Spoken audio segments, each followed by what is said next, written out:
RTVC Noticias. Emisión central.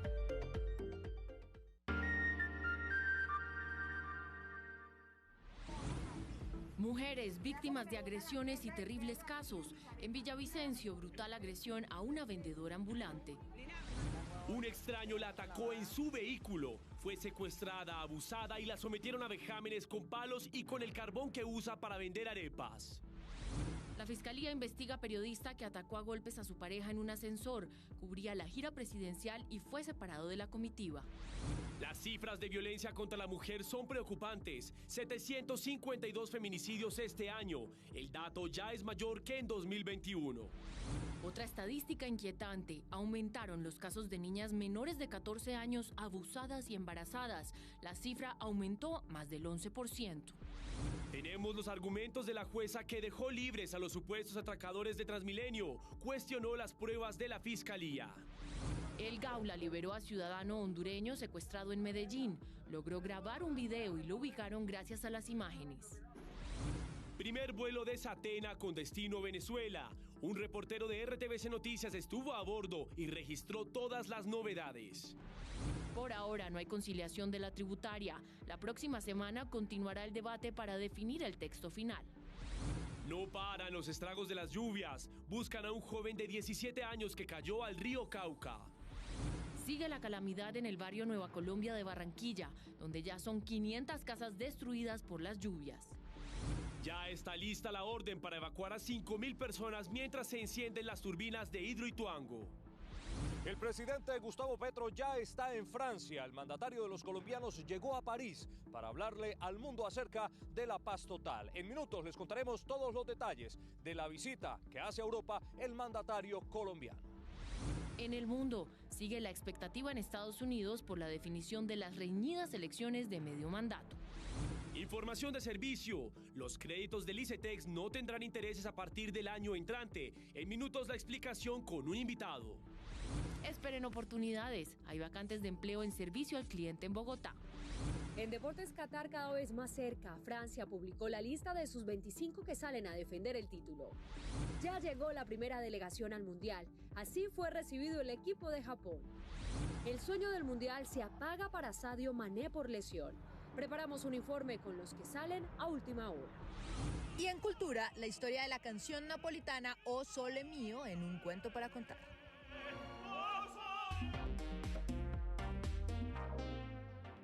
Buenas noches. Es una jornada en la que se han conocido casos dolorosos de violencia contra la mujer. Los reportes oficiales confirman que no son hechos aislados porque las cifras suben.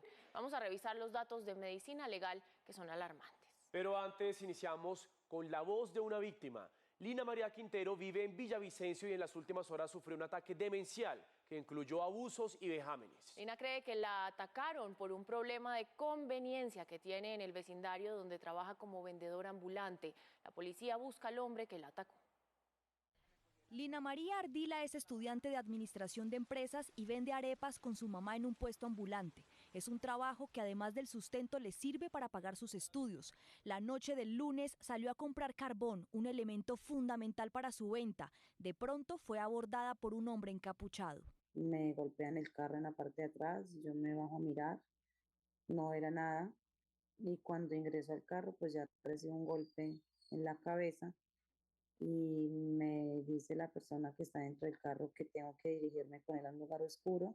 La intimidaron con un bisturí, sufrió empalamiento, fue herida con cuchillas y la sometieron a todo tipo de vejámenes hasta con el carbón que había comprado. Empieza con el abuso, con romperme la ropa, con decirme que me tenía que ir de ahí, pero en realidad no entendí nunca su mensaje. El hombre huyó y minutos después una patrulla de la policía la encontró. Es de forma inmediata, es trasladada al centro de salud para prestación de los servicios médicos.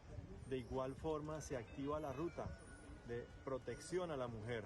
Lina María Ardila cree que los móviles del caso pueden ser un problema de convivencia en el sitio donde vende sus arepas. Hace un mes fue discriminada por una mujer de ese barrio. Se hizo viral un video en el que le arrojan excremento de perro y le exigen no trabajar en la zona. Cogió a los perros y uno la botó aquí en el negocio, vea. No podemos determinar hoy a ciencia cierta si hay alguna relación entre un caso y el otro? Espero que no sea así, porque sería muy triste que entre mujeres nos hagamos tanto daño. A la víctima le dieron 15 días de incapacidad. La alcaldía ofreció una recompensa de 10 millones de pesos a quien brinde información sobre el presunto abusador. Ya lo mencionábamos, las cifras de medicina legal sobre violencia contra la mujer son preocupantes. Daniela, veamos cómo están esos datos este año. Claro, Mateo y televidentes, miren, entre enero y septiembre de 2022, 758 mujeres fueron asesinadas violentamente. Estos son casos de feminicidio según los análisis forenses. El año pasado hubo 717 en el mismo periodo, es decir, que estamos ante 41 casos más en todo el país. 21.122 mujeres, como lo estamos viendo aquí en nuestra pantalla, fueron víctimas de violencia interpersonal, maltratadas físicamente y amenazadas de muerte. Y en materia de violencia sexual, 16.885 mujeres han sido víctimas. Este caso es precisamente de agresión física. La Fiscalía investiga al periodista Juan Fernando Varona porque golpeó de manera brutal a su pareja. La denuncia fue soportada con videos de cámaras de seguridad. La denuncia que se sustentó con estos videos fue radicada en una URI.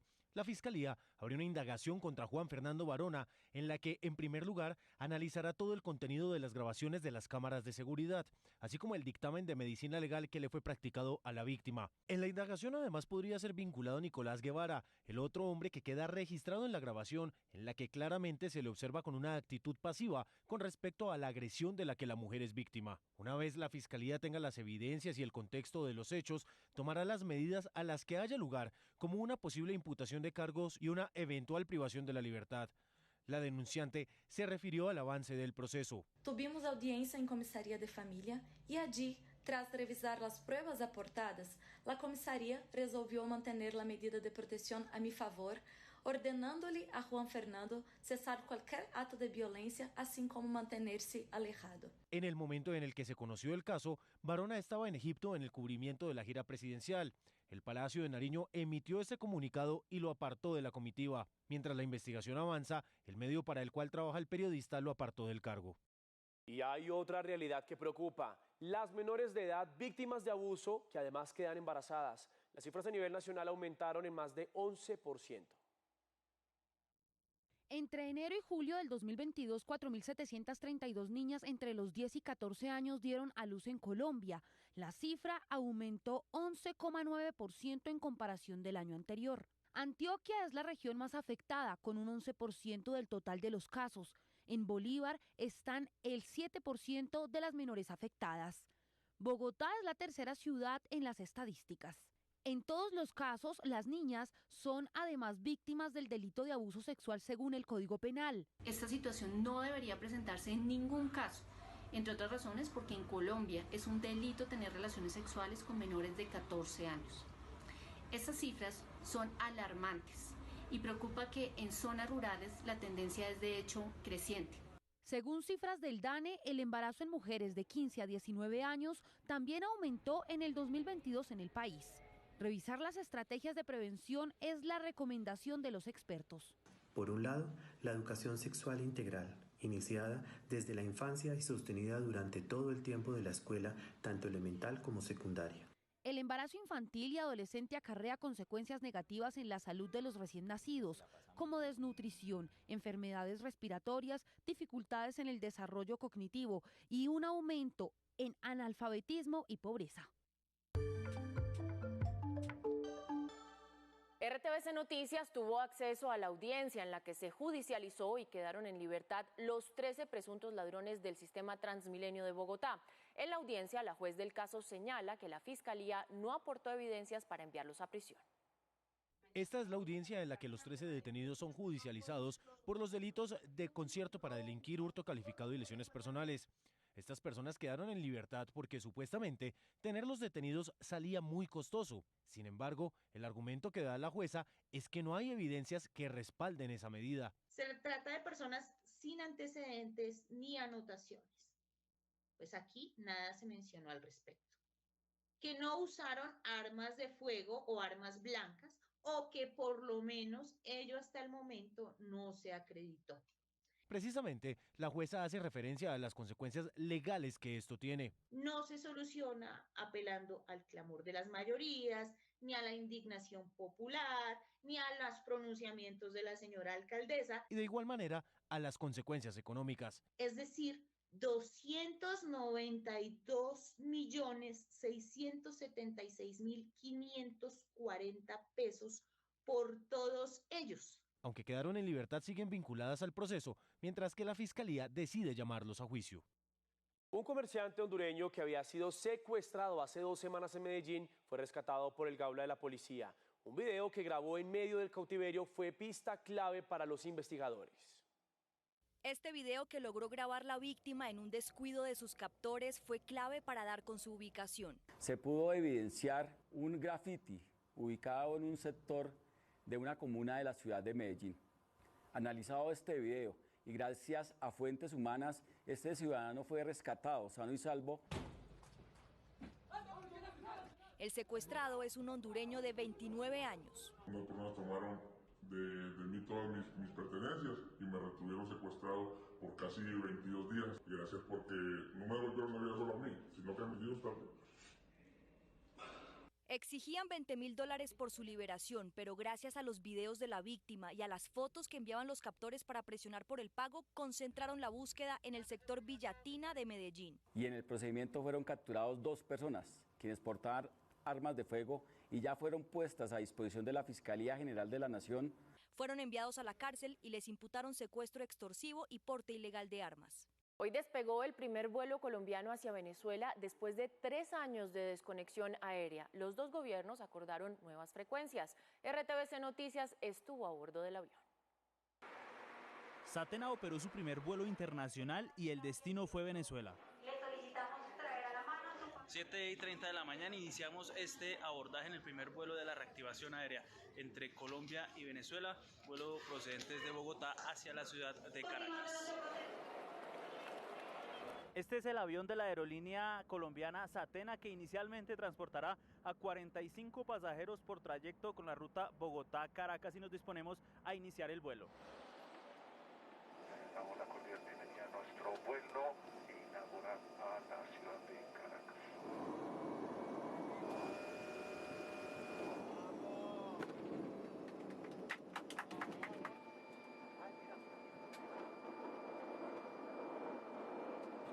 Aterrizamos en el Aeropuerto Internacional de Maiquetía y tanto tripulación, pasajeros y gobiernos colombiano y venezolano celebraron esta reactivación. Que podamos tener más frecuencias, que podamos tener más aerolíneas y eso va a bajar tarifas. Todo un equipo que está detrás de nosotros tratando de que salga lo mejor posible. Me parece extraordinaria la apertura de esta aerolínea, ya que no hay vuelos a Bogotá, también por la parte de nosotros los venezolanos que nos encanta Colombia. La próxima meta es que otras aerolíneas operen más vuelos. Solamente falta la aprobación, las colombianas, Latam, Avianca y Wingo. El gobierno de Venezuela espera que la aerolínea estatal Conviasa también comience a volar hacia Colombia. La ministra de Salud anunció que no acabará con los planes complementarios ni la medicina prepagada en el país. La funcionaria se refirió a los avances del borrador de la reforma a la salud. En un debate de control político en la Comisión Séptima de la Cámara, la ministra de Salud afirmó que la reforma que alista no va a acabar con el sistema. La reforma no va a incluir ni servicios complementarios, ni prepagadas, ni tampoco regímenes especiales, solo el Sistema Nacional de Salud. La ministra insistió en que el modelo de las EPS está agotado en el país. Con reforma o sin reforma, hoy la mayoría de EPS no cumplen indicadores financieros y administrativos. Y la situación que estamos viendo es que cuando se propone el traslado masivo de pacientes a las EPS que funcionan, ya nos dice si recibimos esos pacientes, funcionamos mal. Por eso es que el país tiene que abrir esta discusión. Corcho afirmó que la reforma a la salud será presentada en el primer semestre del próximo año. Este jueves continuará la discusión de la reforma tributaria. Los conciliadores esperan tener listo el texto definitivo para anunciarlo la próxima semana. El impuesto a las iglesias sigue dentro del debate. Cerca de 20 artículos continúan en discusión en el equipo de conciliadores de la reforma tributaria. Todavía no hay consenso sobre el impuesto a las iglesias ni en la tarifa para dividendos. El tema de iglesias, que es un tema que en Senado se eliminó el artículo y en Cámara se aprobó con una modificación. que diríamos que esa modificación le dio tranquilidad a los sectores religiosos que tenían representación en Cámara. Ese tema, por ejemplo, todavía está por definirse. Y la discusión es candente. Varios partidos buscan eliminar el impuesto a las iglesias. De no ser así, se vería en riesgo la aprobación del citado proyecto que tiene como finalidad adoptar una reforma tributaria. En las conciliaciones es todo o nada. Aquí no podemos modificar artículos, no podemos negociar un texto distinto. Los conciliadores advirtieron que los cambios pueden dejar el recaudo por debajo de los 20 billones de pesos anuales. Esta iniciativa podría convertirse en ley de la República la próxima semana.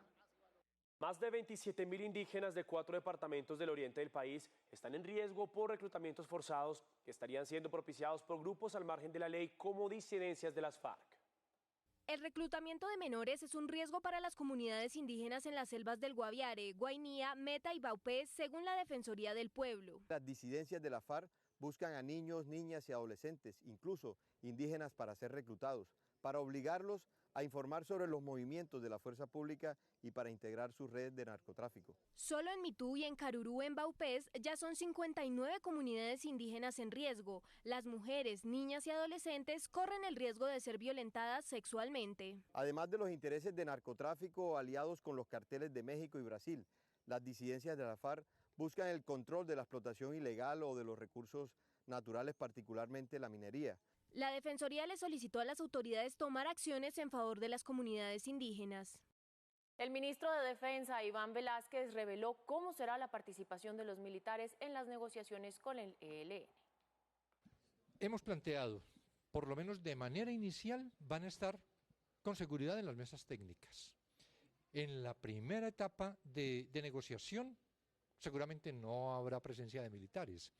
Esta es una definición que toma el presidente de la República, que es además el que designa las comisiones negociadoras que se tengan que crear.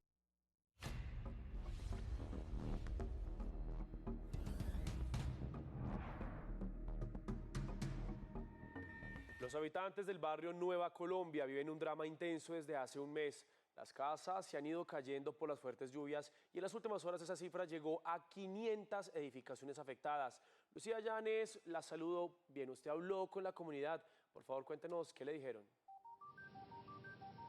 Mateo, muy buenas noches para usted y para nuestros televidentes. Pues ellos hicieron un duro relato de cómo perdieron sus casas que durante años construyeron con sacrificios y en medio de la lluvia y la zozobra se vinieron abajo. También nos contaron que están agradecidos porque afortunadamente ninguno tuvo lesiones o daños, pero que están aferrados a las oraciones para que pronto deje de llover y cuanto antes llegue la ayuda que necesitan para afrontar esta crisis.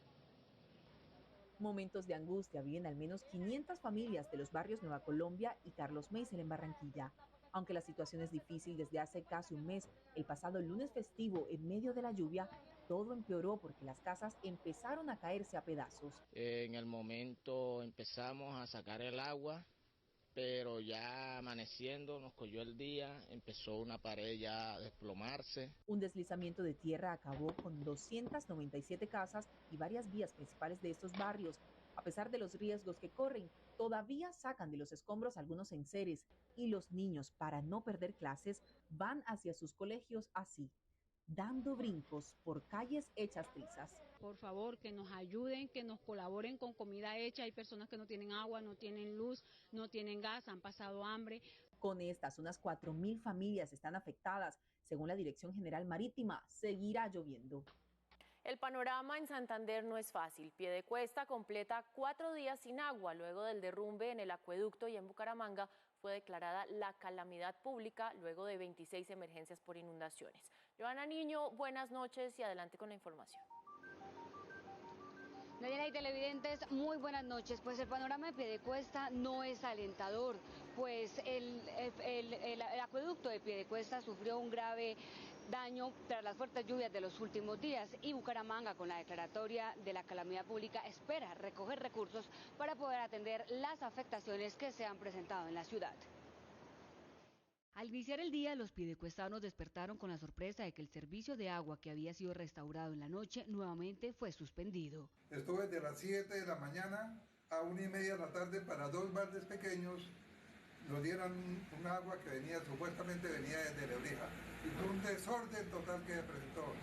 Según las autoridades, el arreglo del daño en la bocatoma de la planta que recoge el agua del Río de Oro tomará más días. Lamento informarle a toda la ciudadanía que aún tenemos problemas en la planta de tratamiento La Colina, concretamente desde el sitio de la Bocatoma, donde es la captación del Río de Oro. Si en Piedecuesta llueve, en Bucaramanga no escampa. Son más de 20 barrios con afectación por los fuertes aguaceros, por lo que se declaró la calamidad pública. De acuerdo a los estudios que hay que realizar, a las obras de mitigación que hay que desarrollar y en la población que tenemos en algún momento que reubicar, la declaratoria de calamidad en un principio está por 205.000 millones. Esta declaratoria irá por los próximos 6 meses para poder atender las emergencias. Y una familia del Valle del Cauca vive un drama por la desaparición de un joven de 17 años en aguas del río Cauca. Organismos de socorro buscan su cuerpo en el afluente.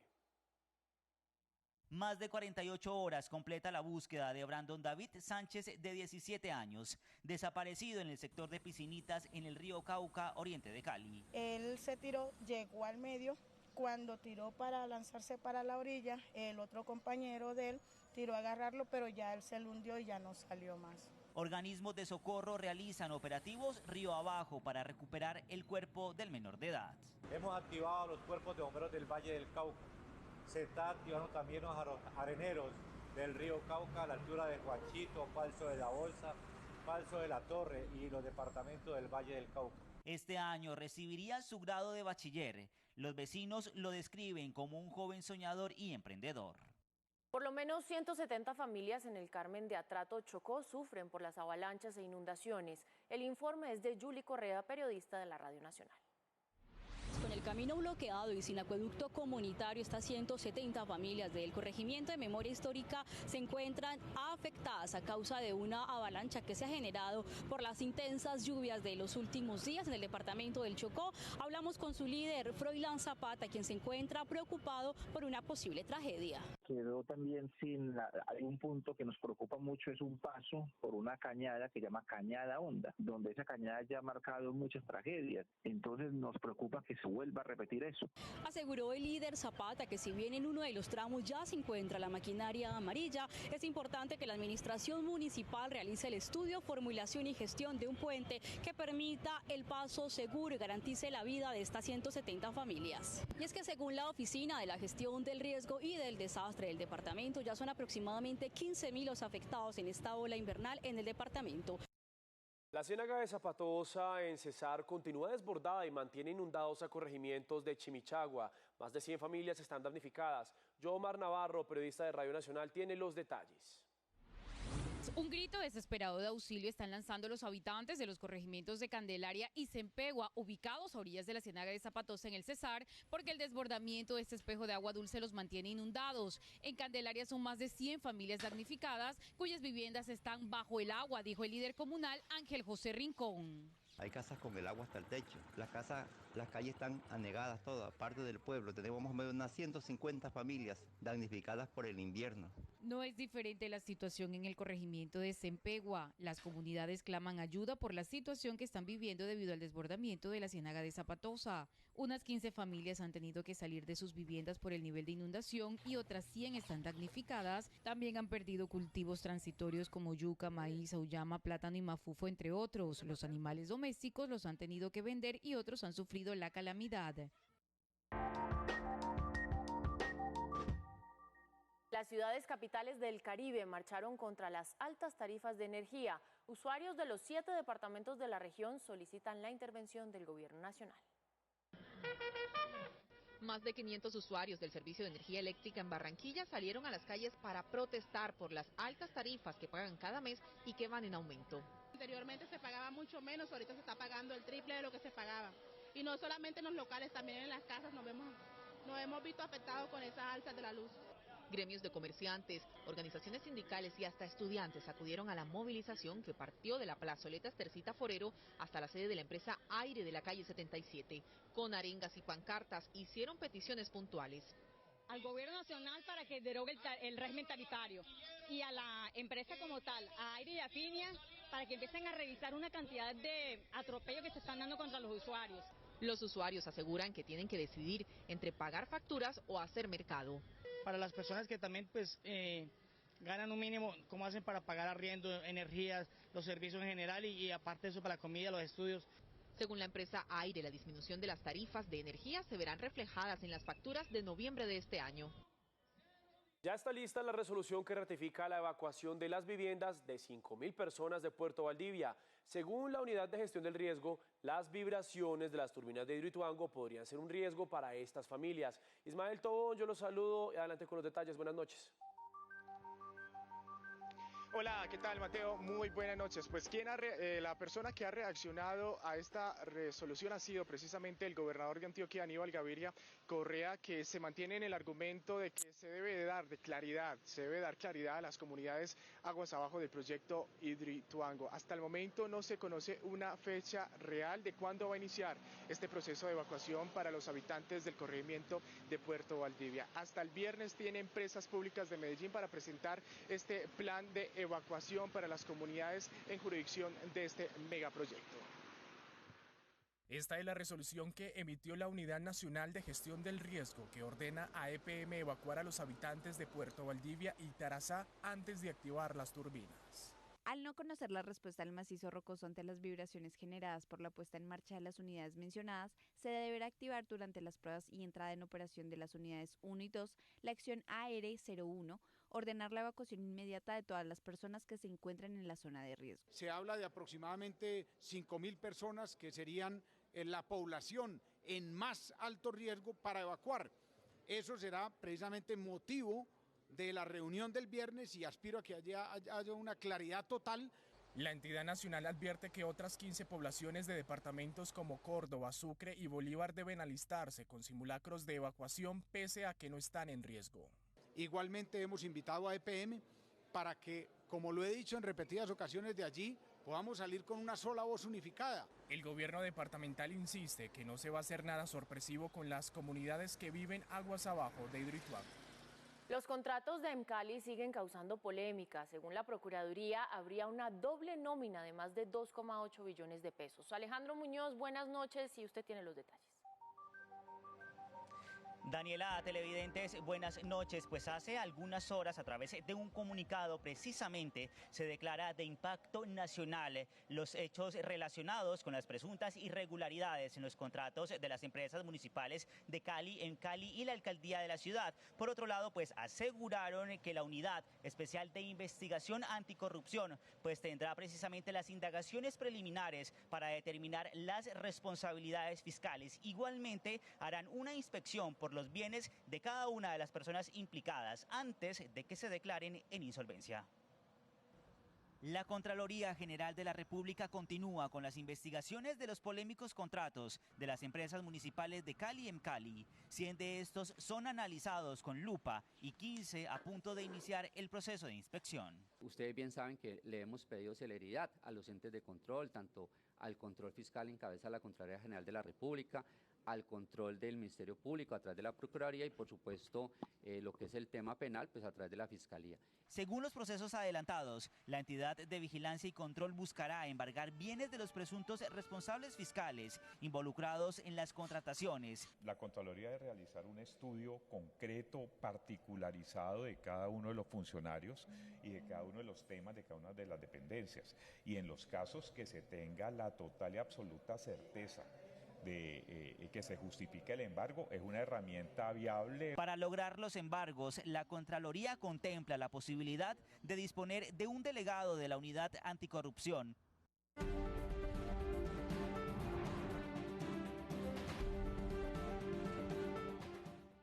El presidente de la República, Gustavo Petro, ya está en Francia en la segunda estación de su gira. John López es nuestro enviado especial. John, muy buenas noches. ¿Cómo fue el primer día del presidente allá en París?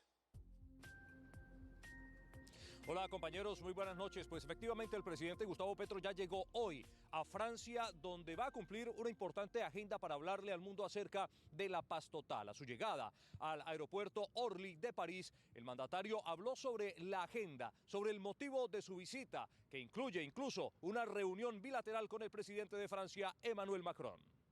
Una de las principales universidades francesas y la encuentro con Macron para hablar en el Foro por la Paz y allí una mesa para hablar sobre la situación venezolana. Ese es básicamente, además de una reunión con la OCDE que se va a realizar, esa es básicamente la agenda que tenemos en Francia. Tan pronto el presidente Gustavo Petro llegó a París, se dirigió inmediatamente al Instituto Sciences Po París, que es la universidad donde estudia su hija Sofía Petro. Allí le habló a decenas de estudiantes de diferentes partes del mundo sobre la importancia de la paz total, no solo para Colombia, sino para todo el planeta. El discurso del presidente Petro giró en torno a Venezuela. Planteó que sus autoridades y Estados Unidos se sienten a hablar para mejorar sus relaciones. Es una bonita oportunidad para que Estados Unidos y Venezuela hablen sobre algo positivo, que es salvar la selva amazónica. El mandatario también habló sobre las elecciones en Venezuela. Pidió que sean transparentes y libres. En 2024 van a haber elecciones en Venezuela. ¿Quién va a ganar? Eso ya no entra en nuestros... La gracia es que sea el pueblo venezolano el que se exprese libremente. Y pidió garantías para quien pierda las elecciones del vecino país. Que las negociaciones en México llevaran a eso, pues mejor, porque hay que dar garantías. Al que pierda hay que darle garantías, cualquiera que sea. El presidente también pidió acelerar las transiciones energéticas en todo el mundo. Antes de iniciar su viaje hacia París, el gobierno colombiano tuvo una nueva participación en la cumbre sobre el cambio climático, la COP27 en Sharm el Sheikh, en Egipto. Allí se dio a conocer cuál será la hoja de ruta para la transición energética que se va a empezar a implementar en el territorio colombiano.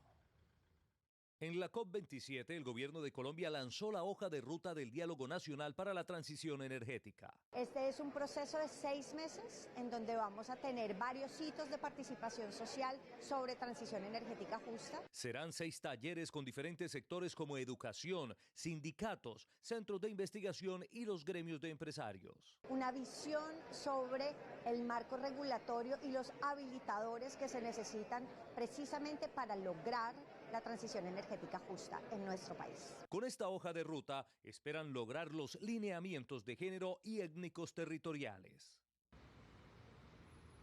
El presidente Gustavo Petro va a estar aquí en París hasta el próximo sábado. Mañana, dentro de su agenda, hay una reunión con la OCDE y en horas de la tarde se reunirá con el presidente de Francia, Emmanuel Macron, para hablar acerca de la situación democrática del vecino país de Venezuela. Compañeros, esta es toda la información. Desde París, en Francia, John López, RTVC Noticias Conectados 24/7.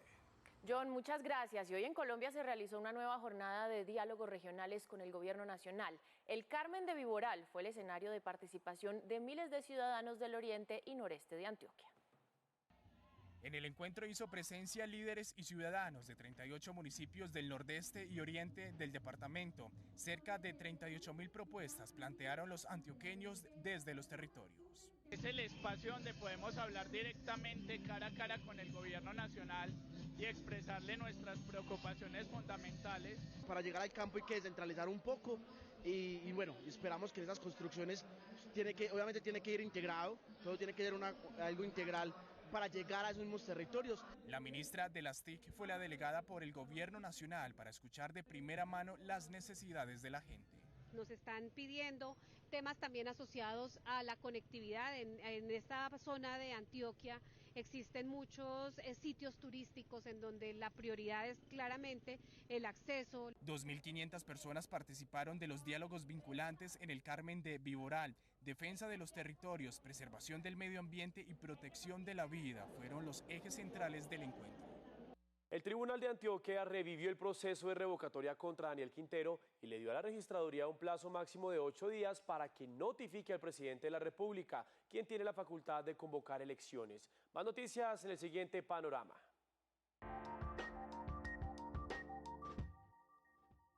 La crisis humanitaria que hoy viven las comunidades del Consejo Comunitario de Alto Mira y Frontera es preocupante, según el defensor del pueblo de Tumaco, quien alertó que debido a los constantes enfrentamientos entre los grupos al margen de la ley existen desplazamientos y en otros casos confinamientos en los moradores de esta zona. Más de 4 horas de manifestaciones completan mototaxistas y mototrabajadores en Cartagena exigiendo que se derogue el decreto 1542 del 4 de noviembre del 2022, el cual prohíbe el parrillero hombre en la ciudad. En el departamento del Cauca, más de 1.400 familias de los municipios de Corinto y Caloto se encuentran sin fluido eléctrico porque las propias comunidades decidieron retener varios vehículos de la Compañía Energética de Occidente como medida de presión, porque lo que consideran es que debe haber mayor inversión social en sus territorios. Dicen que los servicios de energía que cobra esta empresa son demasiado caros y que eso no se ve reflejado en el progreso local. A partir del próximo año, los estudiantes de educación superior que soliciten créditos con el ICETEX tendrán alivios en el pago de sus intereses. La iniciativa beneficiará a más de 110.000 estudiantes de todo el país. Por eso ese es el tema en nuestra entrevista del día. Saludamos entonces a Mauricio Toro, presidente del ICETEX. Doctor Toro, ¿qué fue lo que aprobó la reforma tributaria que beneficia a los estudiantes del ICETEX? Esto es una muy buena noticia para todos los jóvenes deudores del ICETEX y sus familias. Y lo que se acaba de aprobar en la reforma tributaria es un artículo que, gracias a las universidades, va a permitir que sean las universidades quienes asuman la tasa de interés de los créditos del ICETEX. Para poner en contexto, un crédito del ICETEX está atado al IPC más unos puntos. Nosotros tenemos créditos de IPC más 6 puntos, más 7 puntos, más 9 puntos, más 12 puntos. Lo que hoy hace este artículo en la reforma tributaria, que además ya venían haciendo algunas universidades esto, es asumir esa tasa de interés para que así nosotros podamos tener créditos al 0% de interés, solamente el IPC, algo que es completamente histórico, que nunca había pasado, pero que le va a permitir a los jóvenes que empiezan a pedir sus créditos en el ICETEX, más quienes arrancan la época de renovación, pues de tener unos beneficios que les va a permitir tener muchísimo más oxígeno en el pago de sus cuotas. ¿Y a partir de qué fecha los estudiantes pueden aprovechar ese beneficio? Bueno, este beneficio empieza a aplicar a partir del año entrante y eso es muy importante. Todas las personas que entran en proceso de renovación, ¿qué es renovación? Aquellos que van en cuarto, tercero, es decir, que están todavía estudiando y también los nuevos que arrancan por primera vez. Así que desde el año entrante estaremos, gracias a este esfuerzo que hizo el gobierno nacional, el del presidente Petro más el Congreso de la República y por supuesto el ICETEX, pues empezar a cobrar una tasa de 0% de interés y solo IPC. Bien, y finalmente, ¿quiénes pueden aplicar al beneficio y cómo piensan beneficiar a los profesionales que hoy pagan una deuda al ICETEX? Son todas aquellas personas que no tienen beneficio de subsidio de tasa. De 950.000 créditos que tiene el ICETEX, 550.000 más o menos son fondos condonables, es decir, hacen parte de fondos en administración donde el joven no tiene que hacer nada más que traer el acta de grado y se le condona su crédito. Luego nos quedan más o menos unos 300, 400.000 créditos adicionales, de los cuales hay un porcentaje que tienen ya subsidio de tasa y que tienen un beneficio de condonación, que hacen parte de grupos poblacionales especiales. Pero queda un margen de personas que no tienen ninguno de esos beneficios y que sí tienen que pagar no solamente la tasa de interés, sino que no tienen descuentos. A ellos estamos hablándoles directamente, diciéndoles vamos a trabajar por poderles ayudar a tener ese subsidio de tasa para que lo tengan al 0%. Estamos hablando de más o menos unos 110.000 jóvenes de esos casi 400.000 que tienen que reembolsar su crédito.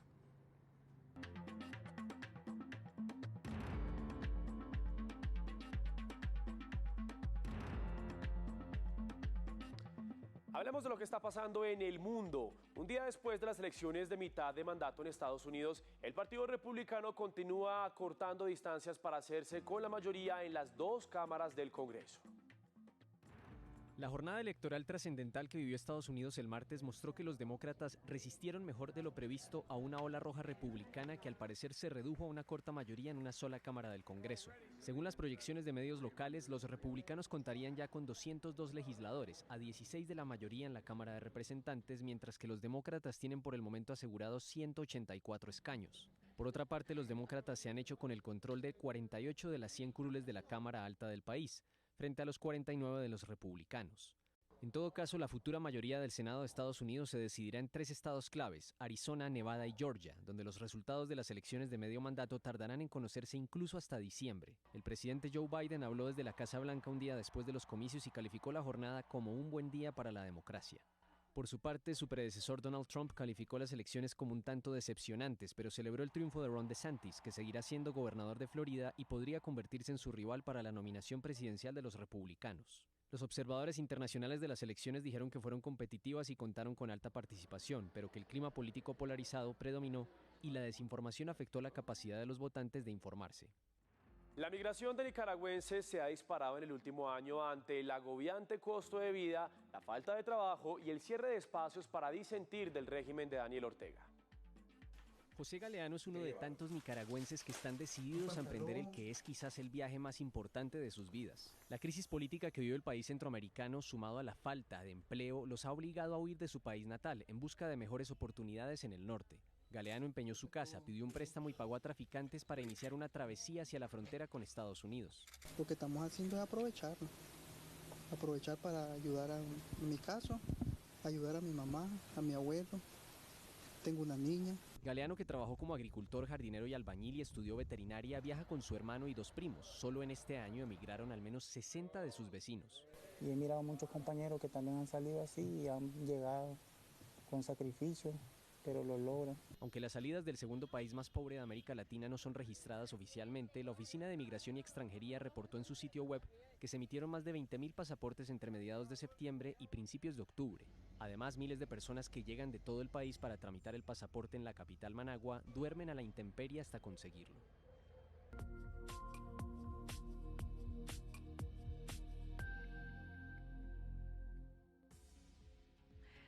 Muy buenas noches, bienvenidos a la información deportiva. Qué alegría saludarlos aquí desde la ciudad de Medellín cuando estamos a 11 días de que comience el Mundial de Qatar. Y hay noticias, hay novedades, y es que la selección de Croacia y la selección de Francia ya presentaron la nómina de convocados, tremendas selecciones. Por otro lado, pues la noticia y la alerta mundial también es lo que pasa con la selección de Senegal y con su figura Sadio Mané, quien tendría una lesión y no podría estar en la cita orbital. A continuación tenemos más noticias de todo lo que sucede con este certamen que reúne a las mejores 32 selecciones de todo el planeta. Mientras que su equipo, el Bayern Múnich, aseguró que está en contacto con el equipo médico de la selección de Senegal y a la espera de resultados que dejen saber si tendremos o no a la bota de plata en Qatar.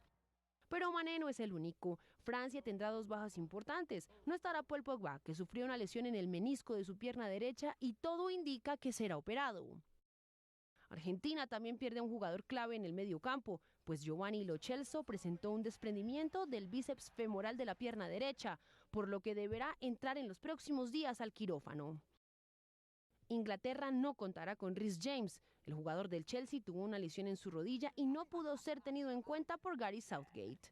Las grandes selecciones también sufren por la cantidad de juegos a los que deben someterse los futbolistas previo a la gran cita mundialista.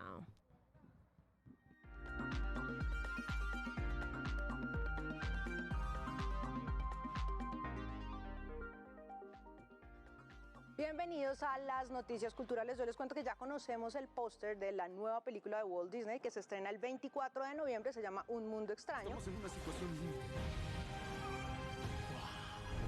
¡Tenemos que salir de aquí! Y es la historia de una familia de apellido Clyde, que es una familia de exploradores que se meten en un montón de aventuras en compañía de varios animales y criaturas fantásticas, entre esas su perro, que es su mascota y tiene 3 patas. Este que están viendo acá es el afiche. Por supuesto, también tenemos más noticias del mundo de la cultura con Juan Sebastián Ramírez, Lord Cultura.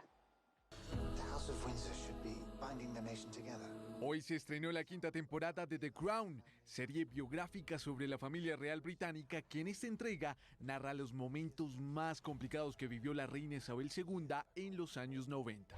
How did it come to this? Have royal scandals damaged the country's reputation? Etapa de la familia real marcada por un cuestionable manejo de la política y de las relaciones familiares que tuvieron repercusión en la prensa y en los ciudadanos. A pesar de redoblar la seguridad en los museos del mundo, 2 activistas ambientales adhirieron con pegamento a la famosa obra de latas de sopa Campbell del artista estadounidense Andy Warhol en Australia. Las activistas escribieron su exigencia sobre el cristal que protege la obra para que el gobierno de Australia deje de subsidiar combustibles fósiles. La revista Forbes publicó la lista de las 13 celebridades que más dinero generan en el mundo después de muertas. La lista la encabeza el afamado escritor Tolkien, quien es el autor de la saga de libros del Señor de los Anillos y El Hobbit. Sus ganancias superan los $500 millones. Le sigue la estrella de baloncesto Kobe Bryant después de la venta de su participación en una empresa de bebidas deportivas con $400 millones. De tercero aparece el cantante David Bowie, quien acumula ganancias por $250 millones.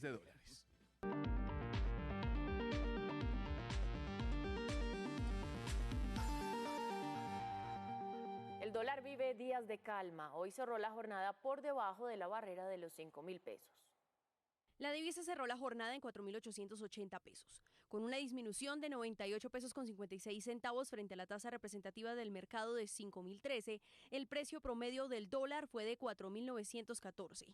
El precio máximo fue de 4.970.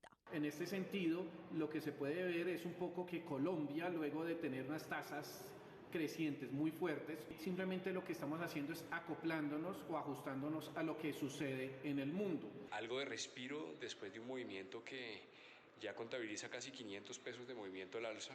Esta es una corrección natural. El optimismo de los mercados frente a los anuncios de la disminución en los precios del gas natural en Europa explicaría en parte ese comportamiento. Hay otros elementos un poquito más fundamentales alrededor de las utilidades de Ecopetrol y la expectativa del ingreso de divisas derivadas por este rubro. Podríamos pensar en una tasa de cambio que debía estar muy cerca de los 4.700 pesos. Los analistas esperan que el dólar mantenga esa tendencia y llegue a un punto de equilibrio luego de haber alcanzado en al menos 4 oportunidades precios máximos históricos en la última semana. Avianca y Viva Air se pronunciaron frente a la decisión de la Aeronáutica Civil de objetar la integración de ambas aerolíneas. Avianca aseguró que con la solicitud buscaba proteger a los pasajeros y los empleos que genera Viva, además de impulsar la conectividad del país. Anuncian que analizarán las alternativas legales.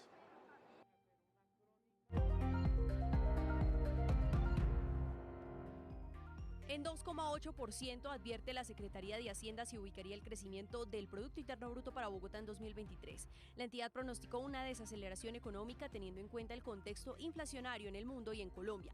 Sin embargo, proyectan que para el 2024 se retome la senda de crecimiento.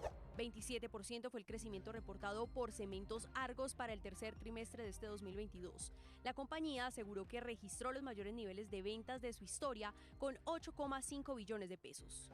La libra de café colombiano se cotizó en la Bolsa de Valores de Nueva York a $1.65, mientras que el precio interno de la carga de café bajó 53.000 pesos y llegó a 1.939.000.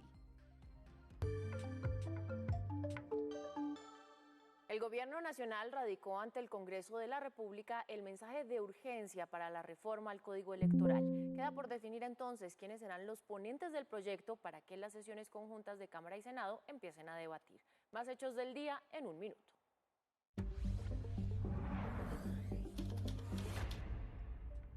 Un juez condenó al empresario Carlos Matos a 5 años y 8 meses de cárcel por sobornar a jueces. Esta decisión se conoce luego de que el Tribunal de Bogotá tumbó otras 2 condenas contra el empresario, argumentando que la Fiscalía debía establecer si Matos incrementó su patrimonio. Un niño de 4 años fue rescatado luego de que su tío lo secuestró desde el 31 de octubre. Según la investigación, el hombre habría intimidado por videos y llamadas a la madre de la víctima. Para el 15 de noviembre, la Corte Constitucional citó a una audiencia virtual a Esperanza Gómez para analizar la tutela del 2021 contra Instagram, porque le cerró el perfil con el argumento de que ella incumple las normas de la red por ofrecer contenido sexual. Fue capturado José Ignacio González Rivas, alias José Mentiras, señalado de desplazamiento forzado en Guaviare. Según las autoridades, tiene un largo prontuario delictivo y una orden de captura vigente por concierto para delinquir agravado y rebelión y desplazamiento forzado. En Cartagena fueron capturadas 7 personas por explotación sexual. En el operativo de allanamiento encontraron aproximadamente 20 mujeres, entre ellas una joven de 15 años.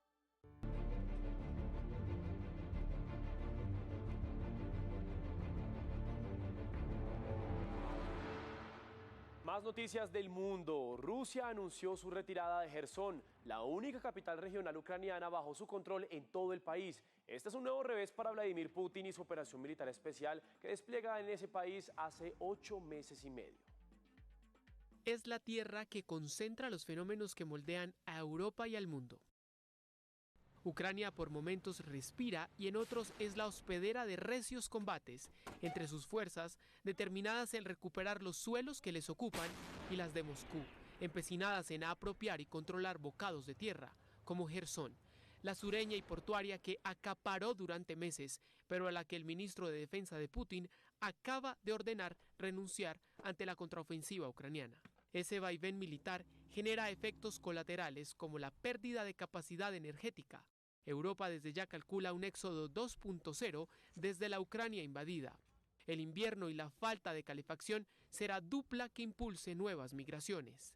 La Comisión Europea propone que el paquete de ayuda estable, regular y predecible para Ucrania en 2023 ascienda a 18.000 millones de euros a pesar del rechazo húngaro a esa medida. Y la cumbre del clima COP27 que se celebra en Egipto exigió hoy al sector privado que ayude a los países más vulnerables y los que más están sufriendo los efectos del cambio climático. Más noticias del mundo a continuación. Mark Zuckerberg anunció el despido de 11.000 empleados de Meta, la casa matriz de Facebook, el gigante de las redes sociales. Los despidos se inscriben en un contexto más amplio de supresión masiva de puestos en el sector tecnológico a raíz de la caída de sus ingresos publicitarios. Sindicatos de Bélgica y Grecia realizaron huelgas para reclamar mejoras salariales y así enfrentar la caída del poder adquisitivo debido a la fuerte inflación y los altos costos de la energía cuando se aproxima el invierno. Mañana están programadas varias marchas por el mismo motivo en Francia y Gran Bretaña. Un hombre fue detenido por la policía por lanzarle 3 huevos al rey Carlos III en la ciudad de York. El monarca británico no fue alcanzado por los lanzamientos del sujeto que le gritó que el país fue construido con la sangre de los esclavos. Carlos y la reina consorte Camila estaban allí para inaugurar una estatua de la reina Isabel II. El presidente electo de Brasil, Luis Inácio Lula da Silva, viajó a Brasilia para varias reuniones con las cabezas de los poderes públicos en el proceso de empalme con el gobierno de Jair Bolsonaro. Lula se reunió en la primera jornada con el titular del Senado, Rodrigo Pacheco. Llegamos a oportunidades. Atentos porque hay vacantes de empleo en Bogotá en áreas de servicio al cliente. Y aquí les contamos cómo aplicar. En oportunidades de trabajo, vaya a la página www.elempleo.com.co. De clic en registrar hoja de vida, llene sus datos personales y siga el paso a paso. Cuando finalice, diríjase al buscador y digite agente bilingüe chats y mails. De clic en la primera opción y lea con atención la descripción y requisitos como tener educación mínima de bachillerato o educación media, tener dominio del idioma inglés, preferiblemente un B2 o un C1. Atentos, el salario es de 2.500.000 más prestaciones de ley. Además cuenta con un bono por buen desempeño de 300.000 pesos. Y mucho ojo, el empleo es a término indefinido y cuenta con 2 días de descanso. Y muy importante, recuerde que si quiere seguir informado 24/7, nos encuentra en todas nuestras redes sociales como RTVC Noticias.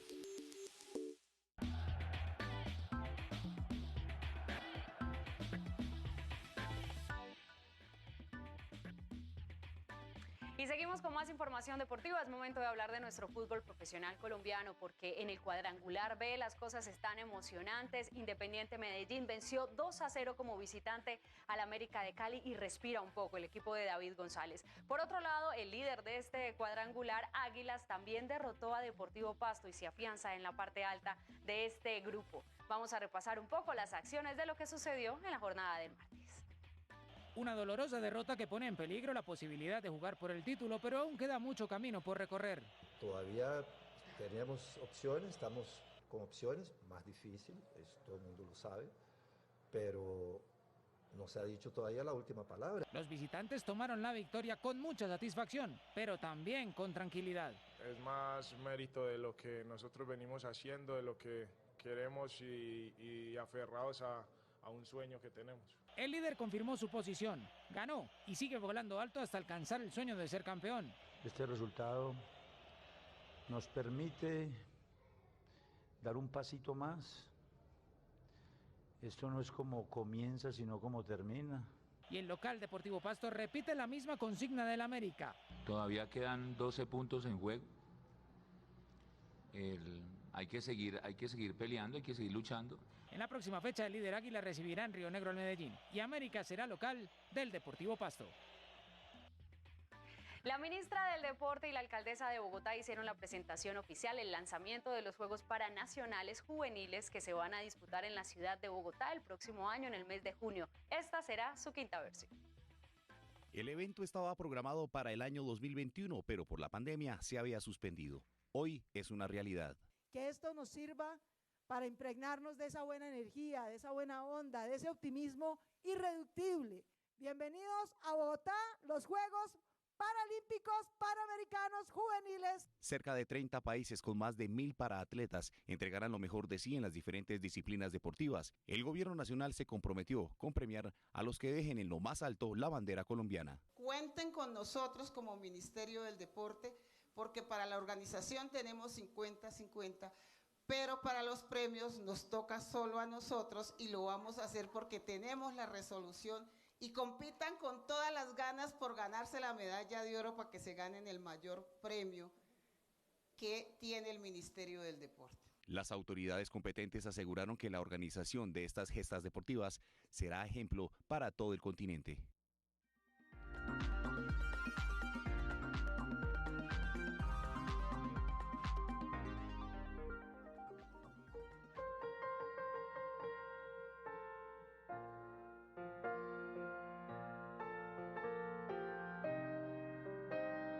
¿Y sabían ustedes que hasta 1990 había una ley municipal en Venecia que le prohibía a los gondoleros cantar esta canción?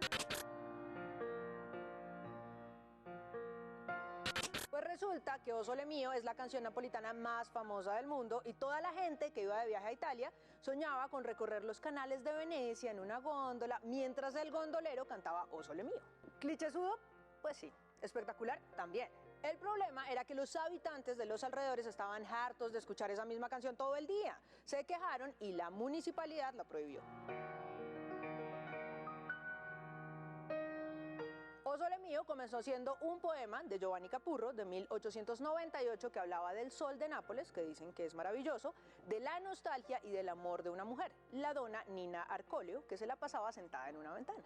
La idea es esta: Capurro está viendo el sol y le parece precioso. Como ha llovido antes, esos rayitos que comienzan a aparecer le resultan una fiesta completa.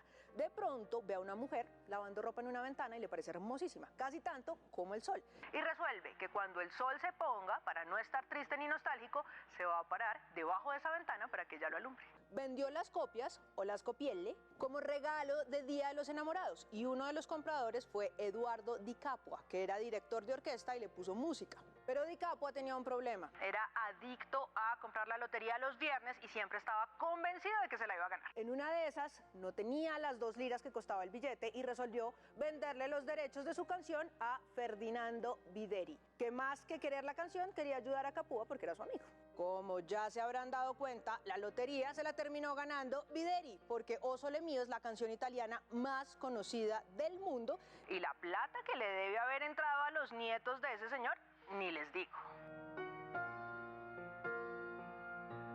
La canción salió de Nápoles gracias a los concursos, la cantaban en competencias intermunicipales y se fue haciendo popular en Venecia, luego en Europa y luego en el mundo entero.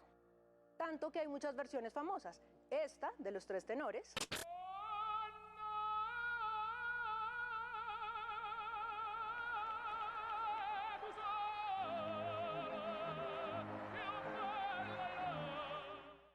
Esta, de Enrico Caruso.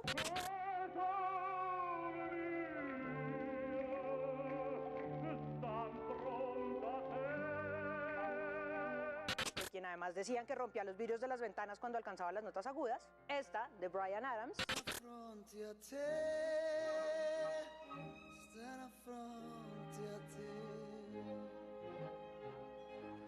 E incluso esta, de Elvis Presley.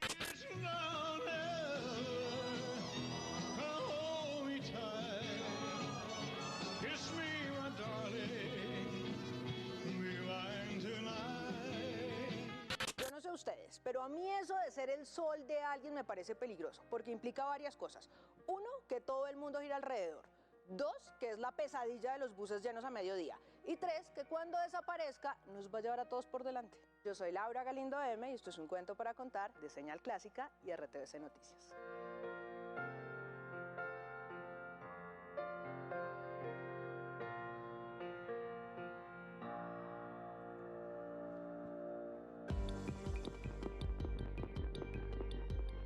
Mucha atención, se llevó a cabo la primera reunión entre comandantes militares y policiales de los gobiernos de Colombia y Venezuela. El encuentro fue en San Antonio de Táchira. Por parte de Colombia estuvo el viceministro de Defensa y Seguridad y el jefe de operaciones conjuntas de las fuerzas militares. Allí se definieron estrategias para optimizar la seguridad y defensa en la zona de frontera. En las imágenes también ven ustedes al ministro de Defensa Vladimir Padrino, entre otros integrantes de la cúpula venezolana.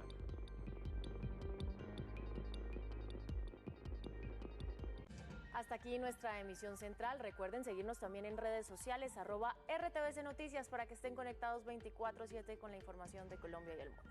Chao, chao.